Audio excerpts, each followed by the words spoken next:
morning. George Stark here with Think About Energy. And we are excited for another live conversation, really questioning and thinking about energy. We do these often, and we love the fact that we get more than 200, 300, 400 people tuning in. And I want to say today is no exception. It's great to see the clicks coming through, the conversation already happening in our chat. I want to thank you all for taking time out of your schedule because, as you know, I Think About Energy, we want to have conversations. We want to help educate everyone. We want to help them get prepared for conversations in their communities, at their churches, regarding energy. So many of those who are tuned in today pour their livelihood into energy. And as a result, we can create energy independence here. And when you think about myself, I got the second vaccine today. That vaccine wouldn't be happening without energy. We're the reason that the vaccine came about. You couldn't have it happen without us, nor could you have your factories running or your homes heated. And quite honestly, you couldn't have the air as clean as it is. So we're going to have a fun conversation today about energy, but we're going to focus on DC. And if you haven't had the chance to meet the two gentlemen you're about to, you need to. These are two energy warriors. They're helping us. They're both from energy-rich states, whether it's Louisiana or Pennsylvania. I can tell you from my end, I am honored that Representative Steve Scalise is going to join us. And Representative Scalise, as you'll see when we show you a little opportunity where he hails from. But we also have Fred Keller joining us today. And Representative Keller is the champion from Pennsylvania, making certain that Pennsylvania's voice in energy is heard in Washington, D.C. Natalie, pull up the video. I'm sorry, Natalie, if I could go back. Just pull up their maps of their district so we have an understanding. Thank you. When you look at this, it's clear that Representative Steve Scalise hails from a district that is energy rich. You've got Louisiana, and as a gentleman coming from the first legislative district in Louisiana, what's neat is while he's in D.C. fighting for us today, he was in the General Assembly in Louisiana prior. So from 96 to 07, he was battling in Louisiana, and then he's moved up to D.C. When I say moved up to D.C., he's the number 2 person in the Republican caucus in the House of Representatives. So truly, it's an honor to have him today join us and really give his views on what's happening in D.C., how we can get more energy independent, how we can be energy dominant. And again, from my standpoint, it's always wonderful to have a fellow Libra join me. I noted that your birthday was October 6th. I feel like a brother of yours in arms because I'm October 2nd, sir. So awesome. Thank you for joining us. I love the balance that we're bringing out of this conversation. Sir, I speak too much. I'm going to shut her down. I'm going to hand it over to you. And I appreciate you joining us today to bring your message about energy to those in Pennsylvania, in Appalachia, and the rest of the U.S. Handing it over to you, sir. Thanks a lot, George. And Fred and I are going to have a fun conversation. You'll see the scales of energy. I've got the offshore, with the deep waters of the Gulf of Mexico. Fred's got the shale plays. So we're going to have a fun conversation about it. But if I can just kind of lay the foundation, and I think everybody that's on the Zoom call really gets this better, unfortunately, than some of my colleagues down the hall who want to destroy energy in America, all under the guise of saving the planet. And that's really what this gets into. And you saw on day one of President Biden's administration, he cancels the Keystone Pipeline. The Keystone Pipeline's been one of these fake boogeymen from the left of, gee whiz, we don't want this dirty oil from Canada. First of all, I never heard of clean oil, like nobody bathes in oil. You refine it and you put it in your car, you put it in your airplanes in the form of jet fuel, you make tennis shoes out of it. There's all kind of things you do with oil. Drinking it is not one. And so I'm not really sure what they're getting at. But then when you look at what's going on, Canada isn't just stopping production of the oil in the part of Canada where you've got all of this rich oil shale, the sand shale. And so what they're doing is they're putting it, whether it's on rail instead of pipelines or on tankers, and just shipping it off to foreign countries to be refined. We have refineries in America that do it much cleaner.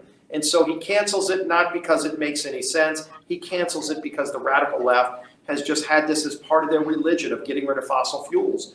And really, I do think this is where we've got to talk about the science and the hypocrisy, because that really is driving a lot of this Green New Deal approach, whether, again, the shale play in Pennsylvania, where if they had a normal pipeline policy and New York didn't just say, we want to close our eyes to reality, they won't take your oil.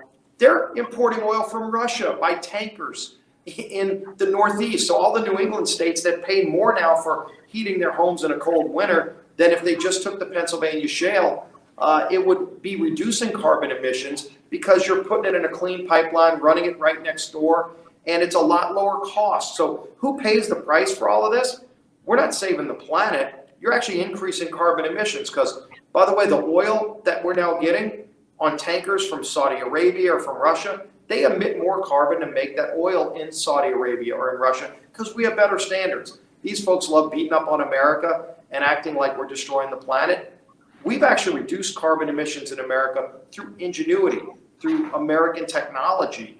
And so whether it's natural gas or oil, we make it cleaner, we burn it cleaner, we create better jobs in America. If that work isn't being done here, it's not like, we're all plugging our Prius into a tree. The energy has to come from somewhere. It's probably a fossil fuel that's giving you your baseload capacity to manufacture steel in Pittsburgh. I know we got some friends in Pittsburgh that are on this call. They don't want to make steel either in America. The problem is steel prices are through the roof right now because it's harder to get it. And now we're relying on China or India. And do you know how much I'm sure you would think there's absolutely no carbon emissions if you stop making steel in Pittsburgh. They emit 5 times more carbon to make the same steel in China than if you would have made it in Pittsburgh. So the real answer is, if you want to save the planet and you think it's man and carbon emissions that are destroying it, the best way to save the planet is by making more stuff here in America, where we actually have good standards. And oh, by the way, you keep really good jobs and you lower the carbon emissions, but they're doing the opposite. And so we should confront them. They want to make it a war between jobs and the planet. And you'll never win that argument. Right. We need to take them on the science, because what they're doing, they're exercising political science. We want to talk about real science and jobs in an economy. You cannot manufacture in America if you have the Paris Accord or if you have the Green New Deal, where they try to destroy fossil fuel production in America. They're still going to make it somewhere else. I want to go in the Gulf of Mexico. I represent Port Fourchon, which is the hub of deep water drilling in the Gulf of Mexico. This is all American ingenuity. Do you know that right now, all the big oil companies, many of whom are signing on to the Green New Deal, they're not abandoning fossil fuels. Exxon, Shell, BP, they're moving all of their investments overseas. So they're spending billions of dollars not in America right now, not in the Gulf of Mexico, not in Pennsylvania. They're sending it to foreign countries, African nations, the Northern Slope. You're going into Middle Eastern countries again. Again, let's look at what makes sense and stop destroying. We have become energy dominant. Energy dominance in America means we can help our friends and allies around the world. We undermine Russia's influence. We undermine these Middle Eastern countries who use the money against us. And we create good jobs that lowers costs for low-income families. That's what we're fighting for. Fred has been a great champion in that fight. We just need to get a few Democrats to stand up to their radical leadership and join with us. Only 5 Democrats need to join us, and we can reverse some of these dangerous radical policies. And when you think about those policies, and again, you highlighted one of them, which is our inability to move Pennsylvania natural gas into New England. And again, we have the best quality here. I mean, the standards are put here, they're not elsewhere. And again, when you think about what you're doing in Louisiana from exporting LNG, again, from a Cabot oil and gas standpoint, we do that ourselves. 28 days from Susquehanna County through the Panama Canal, it is over in Japan. And that is, to your point, the energy dominance that we need to be, that people can get their freedom from ourselves and our energy. So again, Fred, I know that you've got, I'm too informal, I apologize. Congressman Keller. George, I prefer that. Fred is fine. If I could just jump on that and Please. say what our energy companies are doing in Pennsylvania, and Cabot Oil and Gas, a great partner. We're going to be talking about infrastructure here in a little bit, right? You're building infrastructure. You build roads. You invest in our schools. You started a CDL class. You helped fund the CDL class at the Susquehanna Career Technical Center. You've invested in Lackawanna College. You've made those investments in education and infrastructure here that won't be made here, but will be made in other countries where these bigger companies are going to go and invest their money. If we're talking about infrastructure that's affordable and benefits the American people, it's our local, our homegrown energy, whether it's in Louisiana or whether it's in Pennsylvania. We can do it, and we can benefit not just the people in our community, but across our Commonwealth, across the state of Louisiana, across our entire country. $1,100 is what the Pennsylvania family saves because of the abundance of natural gas in Pennsylvania. The people that the radical left down the hall profess to care about is the ones that are hurting the most. And they're hurting it because they have talking points and not science on their side. And you come back to it. I mean, the idea that when Cabot partners with Williams, Southwestern, Seneca Resources, EQT, we're focused on getting the right community situation where we're looking to make certain that people are employed. And those are the other pieces that we end up driving the community enhancement because of we work there. And again, so many people lose that opportunity and lose sight of the idea of just how many people we're putting to work. And again, with Scalise, I have to think that's how it is in your district. I mean, folks there understand the employment that energy brings. To your point, it's not a question of do I want employment or clean air? No, it's I want employment and clean air, and we can do both. I got to imagine you see that on the shores. Yeah, and in fact, every year I take members of Congress from both parties, by the way, out to deep water rig in the Gulf of Mexico because, you know, when you talk about American ingenuity and technology, it just really gets people's attention. When you get out there, you have to go on a helicopter, about an hour flight, 60 miles off the coast, and you're in the Gulf of Mexico. These floating rigs are about $2 billion assets. I mean, major, all private sector funded. And when you get out there, the first thing that really blows people away, and even Republicans that support energy production, but this gets to show you how the false narrative is out there by the media. When you're on top of that rig, you're looking down maybe 15 stories to the Gulf surface. What you see is Caribbean blue water and these big game fish. The best place to fish, by the way, in the Gulf of Mexico, I'm not going to give away my honey holes here or anything, Fred. The best place to fish is next to an oil rig. They're estuaries for the fish. The fish thrive in those environments, and it's clean. I mean, the water is blue Caribbean water. And even Republicans go, wow, you know, if you listen to the media, you're thinking you're going to see oil sheens. It's high standards. And I'm a conservationist. You know, they got these radical environmentalists. I'm a conservationist. I love hunting, fishing. I take my son. We love redfish, and then you go and you put this blackened seasoning on it, and I won't give you my recipe. I'll bring you, Fred, to eat some blackened redfish.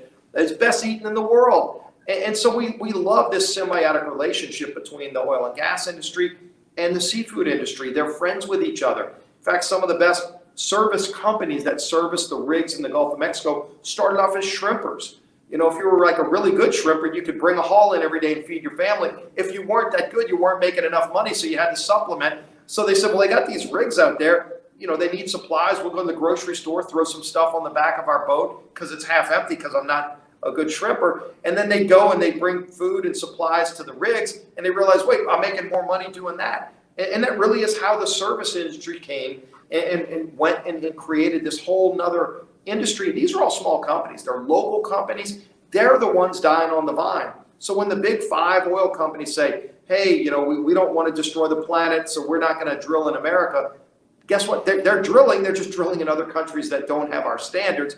So there is some hypocrisy there. But it's the small local companies that are going bankrupt. They're going under. And if you lose that infrastructure, you know, just like in the shale plays, if those companies die on the vine because Governor Cuomo, who's the biggest fraud in town, is like, oh, we don't want to have this dirty oil going through pipelines, which is the safest way to transport it. And like we talked about this earlier, they've got to get the oil from somewhere. They're not running solar panels and windmills to get New York's energy supply or New England's energy supply. They're getting it on tankers from countries that don't have the good standards we have. So that's why we've got to go back with them on the science and on the standards. Don't be ashamed of who we are. I'm proud of the kind of work that we do. We use revenues from drilling in the Gulf of Mexico to restore Louisiana's coast, one of the biggest environmental tragedies. It's not created by drilling. It's created because 100 years ago, the country said, we want to cordon off the Mississippi River so we can move commerce from all the way up in Minnesota down through the Gulf of Mexico and get it out into ports all around the world so we can export American goods. But they levied off the Mississippi River, so the silt that used to actually build land in the Atchafalaya Basin isn't there anymore. So we're using the revenues from drilling to rebuild land. It saves people's homes. It actually protects us from big storms when hurricanes come in the Gulf of Mexico. That's drilling, oil and gas production that helps fund that work.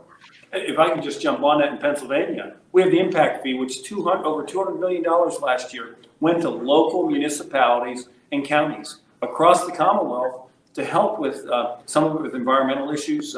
We did some tours too. When I was in the General Assembly in Harrisburg, like the whip was in Louisiana, we took tours, and we took Republicans, Democrats, county commissioners, you name it. And the biggest thing I heard, even from the people that didn't understand it and weren't for it, when they got done, they said, we didn't realize how well they're taking care of the land. And the revenue, when you talk about it, more jobs, more people working, family sustaining wages. I think, George, when we were there, it was a 2-year course with Lackawanna College. Yes, sir. The students come out, they're using the instruments that they're going to be using in the field, earning $50,000, $60,000 a year after a 2-year associate's course. This is the kind of affordable education, family sustaining wages, and when more people are earning money, that's better for the local economy, the local governments, the state government, the federal government. This is a true American success story, and we just need to make sure that everybody is educating their family, their friends, and the people in their community.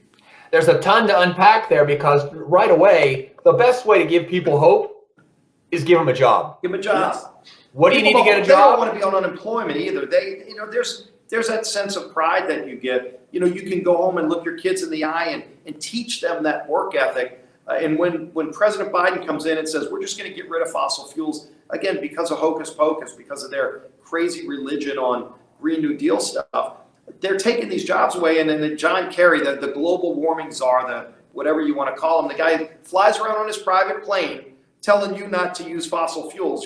By the way, there are no solar panels on his airplane. He uses jet fuel, and maybe he doesn't know this. Fred, we might have to educate him. It takes oil to be refined into jet fuel. And so instead of the hypocrisy and go, oh, don't worry, you can just go get a job installing solar panels. Talk about a tone deaf, I won't call them names that I want to call them, but these guys that are working in the oil field, they're making really good money. I mean, in South Louisiana, you can be making $100,000 a year. It's a great career for your family. And then they're going to give this smug, just move to California and install solar panels. First of all, those jobs don't exist at the level they need to. And most of them pay like 30% less without the benefits that you get. And so be honest with people at a minimum. If you're going to talk about all this foolishness, at least be honest with people. And they're not. And there's a lot of hypocrisy because they're not even living by the things they're telling you to change your lifestyle to do. And this is American. I just want to say the things, having traveled around Pennsylvania's 12th congressional district, looking at the educational opportunities you're providing and our career and technical centers are providing, the students that come out of it, the people that come out of there with a trade, they really love that too. That's why they're welding, because they like to weld. They enjoy it. It's something different. They're at a different location. They do different things. And where are we in America to tell you what kind of job you have to have or what you have to? That's not the United States of America. And to have, I often wondered when President Biden was campaigning and talking about his Scranton roots, and he talked about his dad coming up and saying about little Joey. Well, I wonder what those people said to their families when they had to go home when he signed that executive order stopping the construction of the pipeline. All those people that took the job skills and learned how to weld and learned how to do all these things. What do they go home and tell their families? Maybe the president can give them a little bit of advice there rather than taking away their livelihood. You've hit on something additionally. Again, our goal in conversation is to talk about the nature of bipartisan, and I don't necessarily mean Republican, Democrat. You hit upon it, Fred, the idea that it's labor and business working together to bring those pipelines, to bring those offshore platforms, to create compressor stations. We know that they're the best in the business of doing what they do. When you look at the Shell cracker that's being completed in Western Pennsylvania, the trades are important to this, the apprenticeships that they put together. So we see that. I'm going to shift for one fast second because, again, we talked a little bit about those estuaries in the deep rigs. Fred and I can tell you that some of the best places to go hunting would be along a pipeline right away. Absolutely. Once again, we're not going to give you all the best locations, but I will tell you this. Fred's going to blindfold me and take me out there and then go, okay, here it is. But when you think about hunters sharing the harvest, I mean, you've got our workforce doing that work. George, you talk about what you're doing there to create an environment where the wildlife thrives. And I've been along those pipelines and where they put that back. And I'll even say to the everybody talks about the materials you're using to hydraulically fracture the wells. There's actually industries that have popped up downstream that make that water clean enough you can drink it. They take the minerals out of it and use them for other uses, whether it's lithium for batteries and a whole bunch of downstream uses.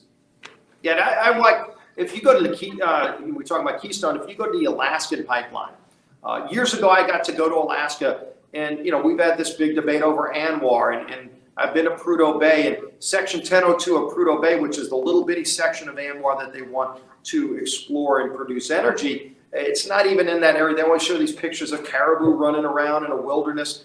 That ain't Section 1002 of Prudhoe Bay. It looks like the rest of the North Slope and Prudhoe. And so, when we walked some of the Alaskan pipeline, and if you remember back, and this is where it gets to these pseudoscientists, radical environmentalists, those same radical environmentalists that are telling us not to frack today or to produce oil, they were saying don't build the Alaskan pipeline because guess why?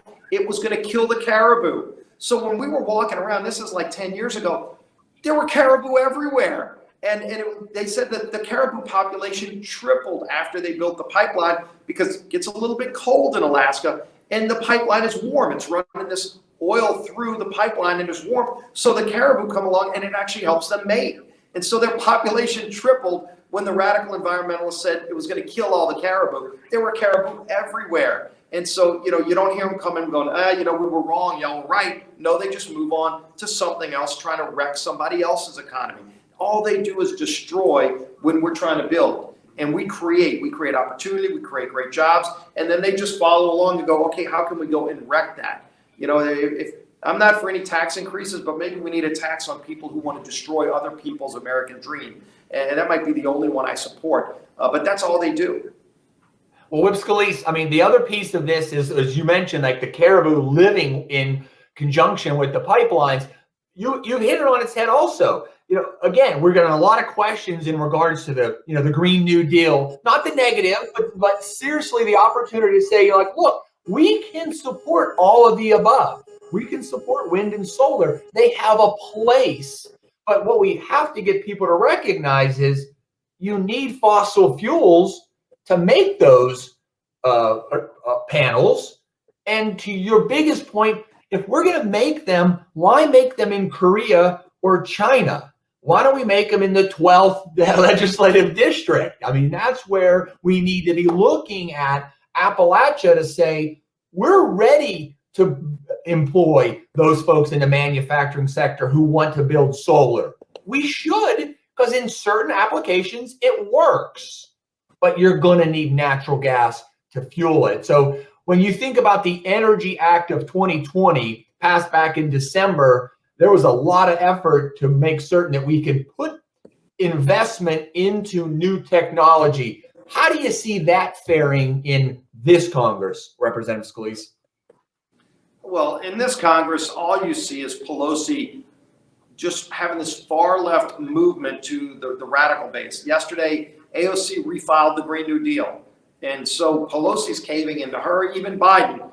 If you look at a lot of Biden's executive actions, it's all been directed towards the AOC, Bernie Sanders kind of socialist left element of their party. And it's a shame that, when I grew up, there were Blue Dogs. Blue Dogs started in South Louisiana. Democrats who were pro-energy. They were in Pennsylvania and Ohio and Louisiana. There's no blue dogs left. It's literally just liberals and socialists, and the socialists are driving the agenda. And you can see it in Biden's policy because Biden didn't call in any of these shots. I mean, did anybody think he signed, that whole stack of executive orders he signed in his first couple of weeks? Do you think he wrote one of them or he could regurgitate any of them? It's the Obama kind of far left, Susan Rice folks who are doing all this stuff, and they don't care about economies.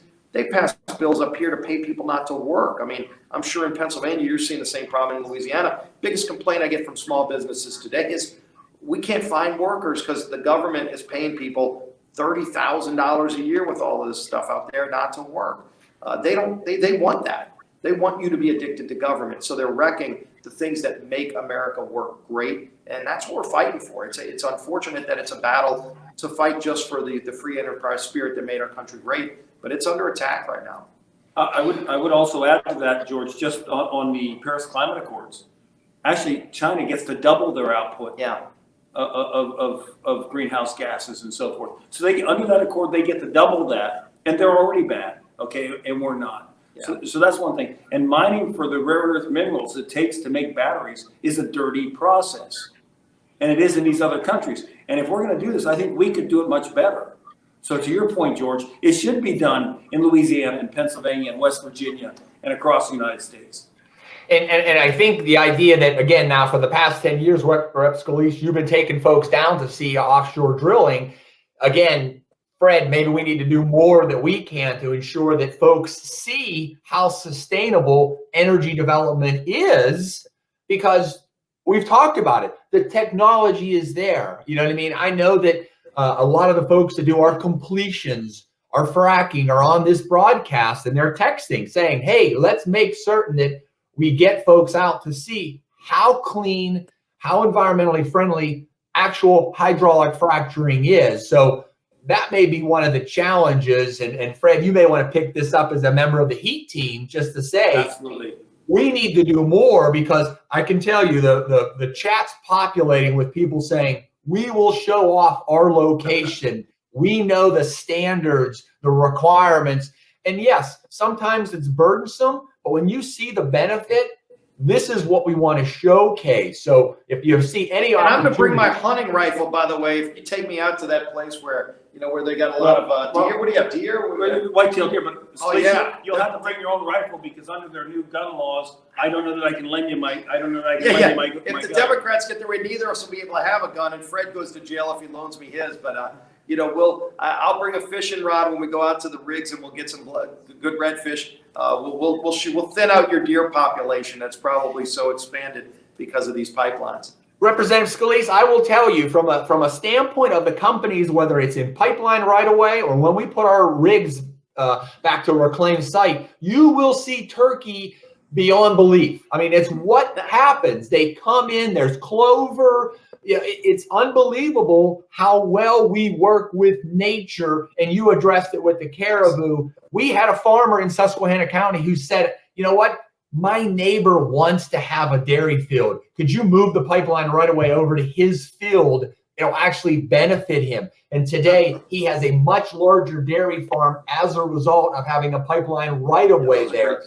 That's what you're seeing, and that's what we need to talk about. I want to flip to, because we're getting a whole bunch of questions as it relates to taxes. And we know that so many pieces are happening here. Number one, we can't seem to even define what infrastructure is. I think we would all agree roads, bridges, locks and dams, pipelines would be infrastructure.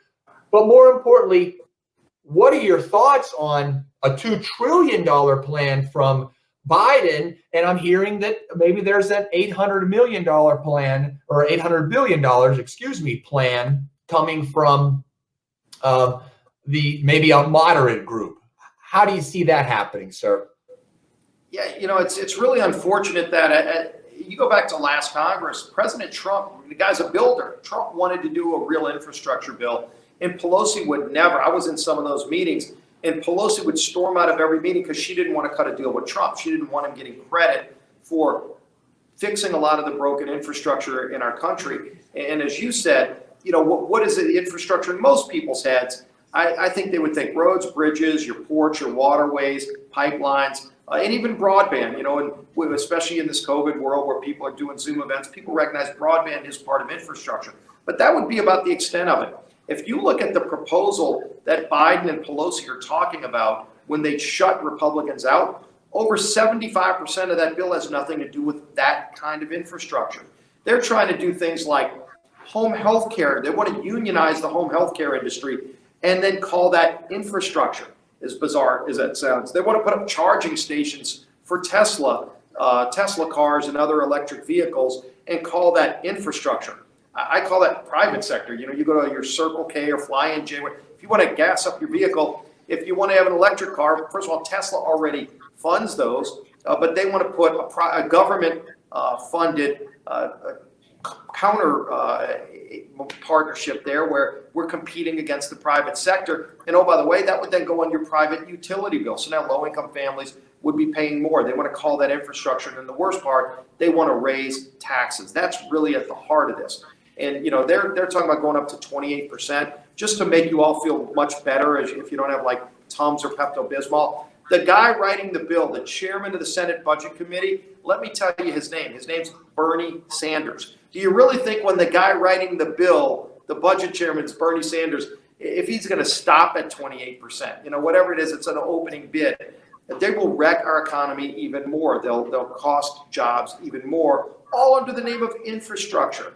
Raising taxes is not infrastructure. Having a higher rate than communist China is not infrastructure. So we'll do infrastructure and we'll pay for it with our tax hikes. There's a way to do that. You want to get into all this other garbage and Green New Deal, count me out.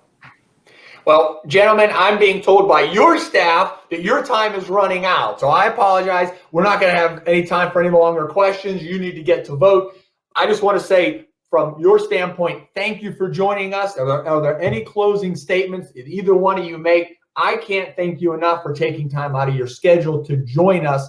It's an honor to have you both here. We're going to take your advice and hopefully get more people doing tours of the energy industry.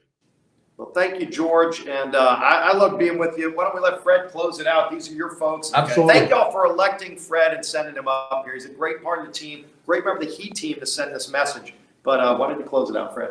I want to thank everybody on the call, and I want to thank Cabot. I want to thank George. Really appreciate what you do to make us more energy independent, to create jobs and opportunity for Americans all across Pennsylvania and our nation. I also want to thank Whip Scalise.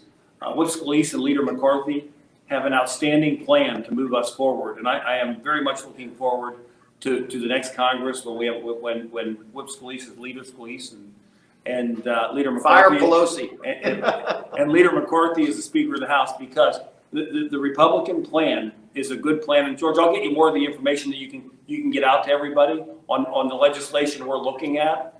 And we will take you up on getting groups of congressional delegation up to tour the wonderful work you're doing on behalf of all of us. Absolutely. Gentlemen, thank you so much. We're going to send you back to doing your job, and I'm going to wrap this thing up. Thank you so much for being here. Thanks a lot. Yes.